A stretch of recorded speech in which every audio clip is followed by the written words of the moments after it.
No one saw this coming. We have multiple injury updates to get to today on the first day of camp, as well as some other things you need to know from training camp report day for the Los Angeles Rams. All that and more on this episode of Rams Digest. And welcome back to another episode of Rams Digest. I'm your host, Joshua Finehirsh.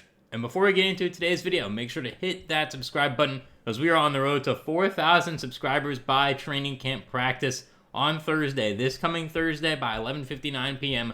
We have just over 100 left to go. So make sure to hit that button and turn on the notification bell. Click all so you get notified and you do not miss any daily new Rams Digest videos covering all things Rams throughout training camp and beyond. And before we get into today's main story, make sure to like this video right now for report day. Rookies and veterans are at camp. Everyone's there. We're officially now in a training camp season. The off season is over. And now we have to get to our main story of today, brought to us by Rams Wire. We have some quite surprising news, a huge report to go into about quarterback Matthew Stafford from Rams Wire right now. The Los Angeles Rams won't have Matthew Stafford on the field for the start of training camp this month, as the veteran quarterback deals with back soreness. Sean McVay provided an update on Stafford today, telling reporters that the team will be cautious with him for the first 5 days of camp. And this is something that we didn't foresee coming into today, and it's really been kept under the wraps that Matthew Stafford's been dealing with any sort of back tightness or any injuries at all. Again, it's not that surprising considering his age and where he's at in his career, but it is a bit interesting because in yesterday's video, which did really well, thank you very much for all your support on that, I really appreciate it, I talked about the importance of keeping Stetson Bennett / a third quarterback on the roster or practice squad. You guys gave some good other ideas in the comments there as to who those people could be, but especially with Stafford already coming in injured, it doesn't seem like he will be missing that much time, but since he's already injured, you really start to wonder who that third quarterback's going to be, and it becomes that much more important, I should say, heading into training camp early on, because now Garoppolo is going in with the ones to start camp, and now you have Stetson Bennett getting to prove himself working with the second string, working with some more players who are going to be in the game, so we'll see how he fares in those workouts. He will work off to the side with Rams trainers in the first block of practices, giving way, as I said, to Garoppolo as the first string in team drills. McVay doesn't expect Stafford's back to be a long-term issue, saying he should return to his normal workload in the second block of camp. There are also no concerns about Stafford's availability for the start of camp, which is great news. I'm assuming this means the start of the second block of camp, because technically at the start of camp, he's not available to do full practices, but he's going to be moving around, he's going to be doing individual work. I'm sure he's going to be studying the playbook. He already knows most of this playbook most likely anyway, but it's definitely an interesting way to start training camp for the Rams, really their most important player heading into this season, because if he's healthy, as we all know, the Rams definitely have a legitimate shot to win the Super Bowl heading into this 2025 season. So comment down below right now, what do you think about this injury, and what do you think it means for Stafford heading into this season? Now, me personally, I don't really think it means too much. If it's just back soreness, should be healed pretty soon. Shouldn't be an issue once we hit September whatsoever. It's okay to hold him out for the first couple days of camp. I think that's the right move. Don't rush him back. He's older. No point in that. But if it starts to linger and we get, to a couple weeks from now, that mid-August mark, then as a Rams fan and reporter, I'll start to get a little bit more worried about this situation. According to team reporter Stu Jackson, the Rams already plan to have a modified approach to camp with Stafford this year due to his age. However, they did not expect him to be dealing with back soreness to open camp, which is a minor setback. This will give Garoppolo more opportunities, as well as Stetson Bennett and Dresser Wynn. They're the other three quarterbacks currently on this Rams roster. The Dresser Wynn thing, yeah, he's going to get opportunities. He's not making the roster. It's no disrespect to him, but again, just Stetson Bennett 99% of the time is a better option than that. I mean, we'll see how he plays. Maybe Dresser Wynn is a guy who overtakes Bennett. Now that Stafford's hurt, he's going to get a lot more reps and more time in the preseason, most likely as well. Stafford was never going to play in the preseason, but now with him hurt, you really got to see what you have and win. So, an interesting way to start camp here for this Rams team on report day, a way that none of us really expected heading into today. Remember to comment down below your thoughts on this injury, and I do like the modified approach that McVay has said here, because, or the Rams brass have said, just because it makes sense. Stafford's not going to gain much besides reps with Devontae Adams and Terrence Ferguson, really, in training camp, just because of his age, and he knows, again, I would assume around 90% of the playbook, because it looks like, based on what we heard a couple days ago, some things are going to change as they should, but the main concept should remain the same. So I definitely don't expect any huge setbacks from this injury. And now we have a second injury update to get to, and we now have a clearer timeline on offensive lineman Alaric Jackson, according to Sean McVay today at his press conference as well. We have that from Rams Wire as well. Right now,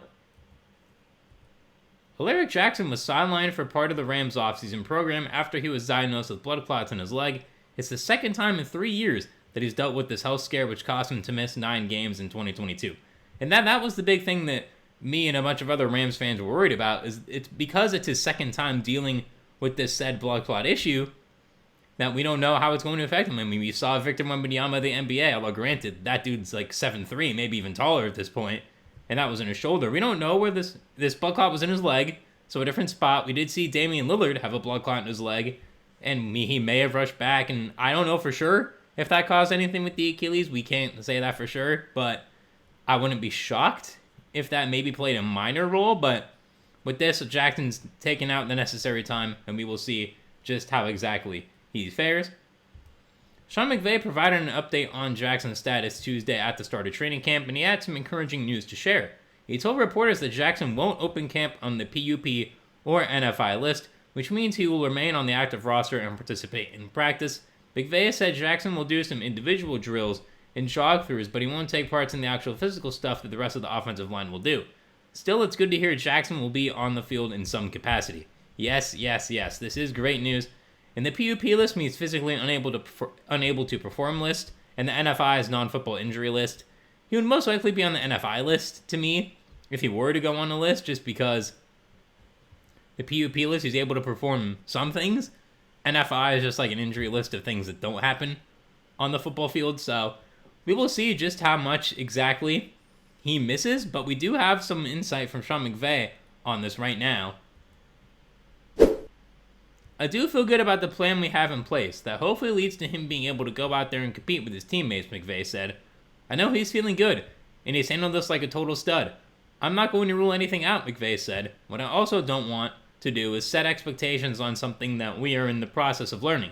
We have a plan in place, and that if things go according to plan, feel like this is a very real possibility. But again, this is the first time I've navigated anything like this with a player, and now we have some more on that from McVay. As for his status to start the year, McVay isn't ruling out the possibility that Jackson will be on the field in Week 1. He doesn't want to set any expectations, but there's a chance he could be ready for the beginning of next regular season. And that is really, really good to hear that Alaric Jackson has even the slightest chance to play Week 1, which means that the most likely return dates to me based off of this, probably that Week 3, Week 4 range, but if he only misses 2 games, that's a great sign for this Rams team and for Jackson that he's recovering from this well. He missed 9 games in 2022, and it's already kind of been around that 4 or 5 game mark since he's been diagnosed this time. So by the time we get to Week 3, Week 4, you're right around that 11-12 game mark if we were going by NFL calendar terms. So that does make some sense for him to be ready towards the end of September. And McVay is right that Jackson has handled this situation like a stud. And you know what else is crazy? I heard that if you like this video, you're also a stud. So make sure to like this video. And now we have a second quote here from Sean McVay to go into about this. We're hopeful and optimistic, but what I don't want to do is set expectations when there's a lot of things that could happen. But I think taking it a day at a time is going to be the right approach for all of us from a mental perspective and physically for Alaric. Yeah, I totally agree. That's exactly what you want to do. You don't want to go into something being too crazy, being too overzealous about what he actually could be this season and how much he'll actually play, just because we don't know yet. Because doing jog-throughs right now, he'll most likely start on a snap count, maybe run half the snaps, and by the end of the year, that'll be lifted, obviously. So comment down below right now what you think of this, because this is amazing news for the Rams, and especially for Matthew Stafford, because he'll have his whole offensive line back earlier on than when we most likely thought heading into today, because we had no timeline for Jackson. Jackson missed minicamp in Maui while taking care of his health scare back home, but he's ready to participate in training camp, even in a limited capacity for right now. The Rams do have DJ Humphries and David Quisenberry as backup plans after signing both veterans in the offseason, but the hope is that Jackson can remain their starting left tackle. Yeah, that's obviously the hope. You have 2 guys who have NFL experience. DJ Humphries has a higher level, in my opinion, than Quisenberry, as I kind of went over in my last video yesterday, that I think if Jackson has to miss some time, DJ Humphries should get that starting left tackle spot. It is yet to be determined how much time he will miss. But it is, regardless, amazing news to hear that Jackson even has a shot to play in week 1. And it looks like he's going to definitely be back before the halfway point of the season. So this is not as big of a scare for now as we thought, because we do need to make sure that he recovers fully and in an appropriate time manner as well, because you don't want to rush back from serious injuries like blood clots, because those can have serious long-term damages for people. But now we have to get into our final story of today, also from Rams Wire. We got a few new things that you need to look out for from today, Tuesday, July 22nd, report day from the Rams, and we have to get into that right now. The Rams will meet with Kyren Williams' agent on Wednesday to continue contract talks. The Rams and Williams continue to talk about a potential contract extension for the star running back, though no deal has been struck yet. McVay told reporters that they've made progress and the team will sit down with Williams' agent, Drew Rosenhaus, on Wednesday to keep those conversations going. And Williams is confident that a deal will get done at some point, and he made it clear that he wants to stay with the Rams. So it's about getting a deal over the finish line. And we also have a quote for Sean McVay to go over about this right now. We haven't gotten closer, McVay said. Haven't gotten a deal over the finish line. Well, we have gotten closer. We have gotten closer, McVay said. Haven't gotten a deal over the finish line, obviously. He has done everything that he can to control. That makes you want to say, let's try in good faith to try to figure this out for this guy, because he's representing all the things that are right about the Rams. And that's an absolutely amazing way to talk about your star running back, who clearly means a lot to this roster. And for Kyren, this deal should get done. He's had 1,000 yards back-to-back years, double-digit touchdowns back-to-back years. The fumbling's been an issue. Right now, he's set to make around that $5 million mark. And based on multiple sources that I've seen online, he's looking for around that $14 million a year range, that Jonathan Taylor salary. Now, I don't know if we'll get that. I'm hearing some reports saying around that Aaron Jones $11 million or the Josh Jacobs $12 million is more likely. I think that he should agree to that. That's a good salary. I think Kyren and Josh Jacobs are at a pretty comparable level. Again, if he waits to the offseason, you got to see what Bijan's going to get as well, because Bijan and Gibbs will be offering contract extensions as well. So comment down below what you think about this situation. But right now, leave it down below. I think it's a positive, and Kyren is not holding out. That was a concern right now. And he said today he's going to be practicing fully. He's not going to be holding in, which is also great, as I do believe that will help get the contract done faster. Comment down below what you would give him. I would give him this deal, because we actually have some news to get into right now about him from Wyatt Miller, who's a Rams insider on Twitter, saying this, that Kyren Williams said he's been doing grip strength exercises during the offseason to help with his ball security, and he's also worked on getting out of his cuts to increase his explosiveness. And this is exactly what you want to hear if you are a Rams fan, that Kyren's doing the things necessary, because those grip strength workouts are difficult. I've seen some of those YouTube videos where people go around with those grip strength machines, and I'm sure Kyren's been doing a lot of work on that, because that was a big problem in Philly, although again the snow game kind of gonna X that out of his total there. But no matter the weather, you got to have that ball security, and it looks like he's putting in the work, and that's awesome to see if you are a Rams fan. And I think this is a very positive sign heading into negotiations. And now we have our final story of the video about Braden Fisk actually going into... Nope, not our final story of the video. Actually, we have one more before that. We have Rob Havenstein is going to be a full participant in practice. Havenstein's coming off a shoulder surgery and decided to continue playing rather than retiring after the 2024 season, which was in consideration for the right tackle. The Rams were smart with him in the offseason program and didn't push him too hard, but he'll be back to full strength this week. He told reporters that he'll be a full go in practice, which is great news given Jackson's uncertain status on the left side. At the very least, the Rams will have one of their starting tackles in the early stages of camp. Yes, this is also key. As we know, Havenstein has dealt with injuries a lot the past couple of years. He's been getting older. As you saw, retirement was on the horizons for him potentially, but he decided to get the shoulder surgery this offseason, come back, and the fact that he's able to practice in full right here, right now, is amazing to see. He's going to have a full offseason program here at training camp to get right with Stafford, to learn any potential new blocking schemes with the 12 personnel sets, because that is something Jackson is going to miss, that 12 personnel set learning, and how that's going to impact his blocking, his pullouts, his push blocks, or anything like that.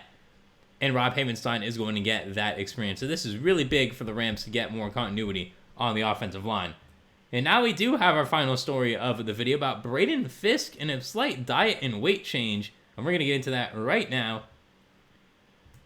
Braden Fisk is comfortable playing at a heavier weight. Fisk said that in his press conference that he's feeling good after having minor knee surgery. He even bulked up a bit, adding more muscle to his frame and cutting his body fat.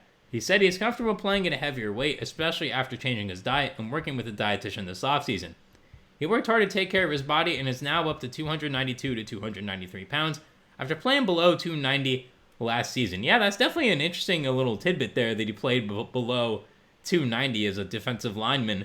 Mainly as defensive tackle, not an outside linebacker like Verse. So definitely getting up to that 290 mark is good. And the fact that he cut fat and gained strength, all what you want to see. And we actually have a quote from Fisk himself to get into right now. "That's where I feel the best at," he said. "Last year I was kind of floating around 290, which was fine, but I feel a lot better when I'm a little bit heavier. I don't get moved around too much, so it feels a lot better at that weight." And that's exactly what we want to hear from someone who's switching diets, switching weights, bulking up, because that means they're more comfortable and Fisk is ready to dominate this upcoming season. And that is all for this episode of Rams Digest. Thank you very much for watching. As always, remember to hit that subscribe button. We are on the road to 4,000 subscribers by the end of the day, Thursday, July 24th at 11:59 p.m. We're just over 100 away. Make sure to hit that button so we can hit our goal of 4K by the start of training camp practices. And make sure to hit that like button right now for everyone reporting into training camp. We're officially in training camp season out here in Los Angeles for the Rams. Comment down below your thoughts on the surprising Matthew Stafford injury, your thoughts on Alaric Jackson's update, the Kyren Williams extension, and how Braden Fisk will do this season. I believe Fisk is in for an upgrade. I believe he is going to get 7.5 sacks this season. So make sure to comment on those things down below. Like the video again for training camp starting. I've been your host, Joshua Finehirsh. Thank you very much for watching another episode of Rams Digest. I hope you enjoyed it. I'll see you soon for another one, and have a great rest of your day.